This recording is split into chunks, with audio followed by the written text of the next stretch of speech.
Let's do a quick check-in before we start.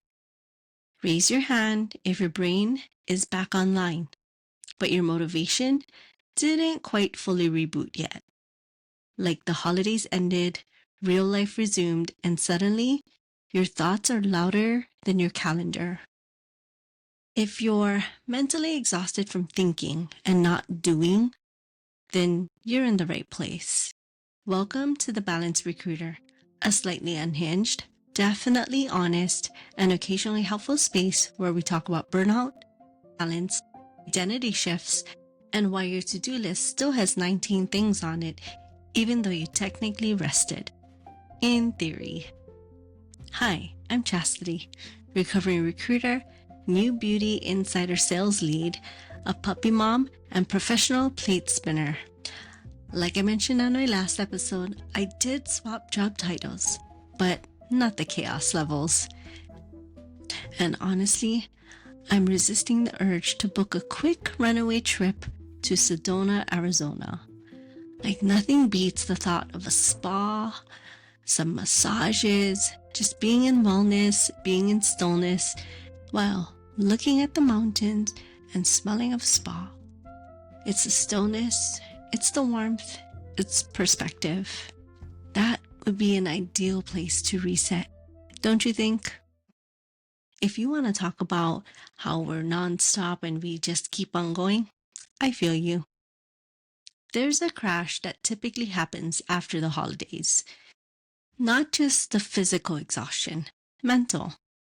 You had time to think, you replayed conversations, you questioned decisions, you planned imaginary futures, and now that work is back, your brain just won't shut up.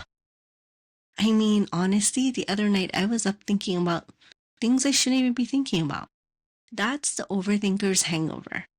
When your mind is tired from thinking too much, not doing too much. So let's talk about how overthinking can hurt us. Overthinking convinces us that we missed something. We're behind. We should have done more. We should have done this. I should have tied that bow a little bit better. We're already feeling the year. The year just started and I feel like I'm already feeling. It turns reflection into rumination. Instead of learning, we're spiraling. Instead of planning, we freeze. Instead of resting, we self-criticize. And burnout quietly sneaks back in. Resolutions can be amazing. And I know that a bunch of us think we have to have one. But here's why our New Year goals can make overthinking worse. Resolutions can overwhelm us fast. We zoom out too far. Like we're thinking bigger picture. And sometimes we think that it should be a plan for the entire year. They become big, massive goals. And then the pressure to change everything is there. And suddenly, doing anything feels impossible. Overthinking thrives in vague, massive expectations. Like, let's be real. How many of us have said, I'm going to lose weight? And then when it doesn't happen for the first month or the second month, or some of us the first week or the second week, we don't see any movement, we start getting discouraged. Or how about I'm going to eat healthier? That's a big one. I feel a lot of people try to do that, but it's vague. And what does that look like?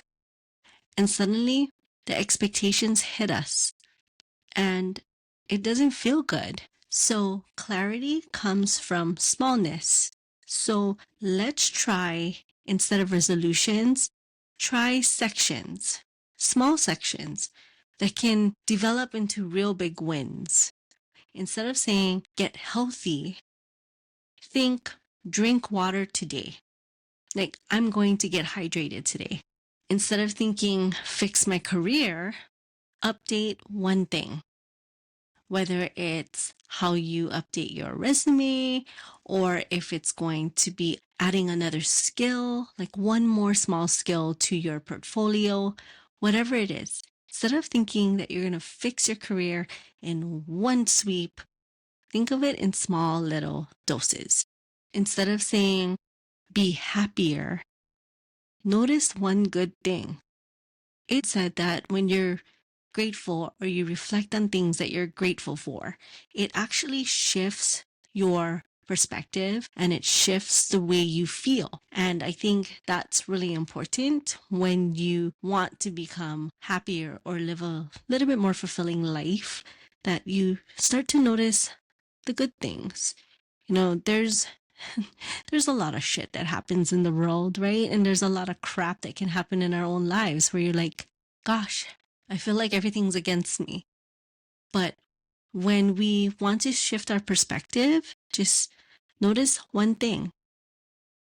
Like if I'm thinking for myself, my goal is to feel realigned. And it's like realignment in my life can be huge. It can be vague in itself. But when I think about the small things, well, I want to realign my purpose. I want to realign my thinking. I want to do things only if it adds value to me. And when I thought about decluttering, because realigning and finding purpose to me was getting rid of the things that didn't add purpose or didn't serve me anymore. And that's huge. When I think about that, I just got overwhelmed. I was like, that's too much. And where do I even start? So I'm taking it in small sections. The first one is I'm going to put away my suitcase that I took out. It's still honestly filled with clothes from a couple weeks ago when we had our staycation. I know, shame on me. But I just got caught up with everything else that it sat there. It sat there in my closet. And so my goal was to just start with that.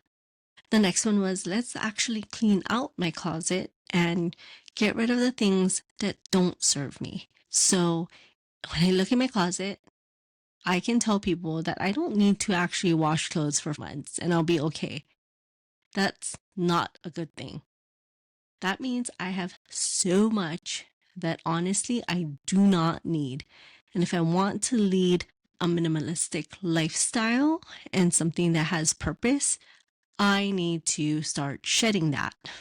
So the first step for myself is looking at my closet, which can get very overwhelming and can make me feel very anxious.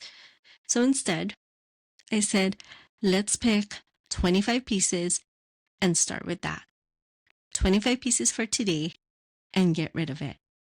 Either it's going into the pile that you can throw into a consignment store or if it's going into donation. Small goals helps calm the mind. Completion quiets overthinking. Celebrating the small wins truly matters because your brain needs proof that progress exists. Whatever you do, do not beat yourself up. Here's the reminder you might need. Overthinking doesn't mean you're weak. It means you care, but care without compassion turns into pressure. You're not late to your life. You're not doing it wrong. You're just human, recovering from a lot.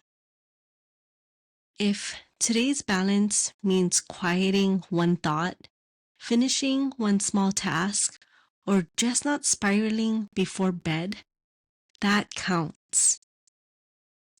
Thanks for hanging out with me today on The Balance Recruiter. New episodes drop every Friday, just in time for the weekend. Be sure to follow, share, and please drop a rating if this space helps you breathe a little easier.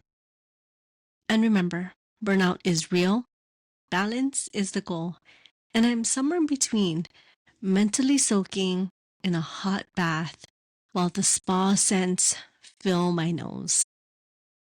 And I'll see you in the next episode.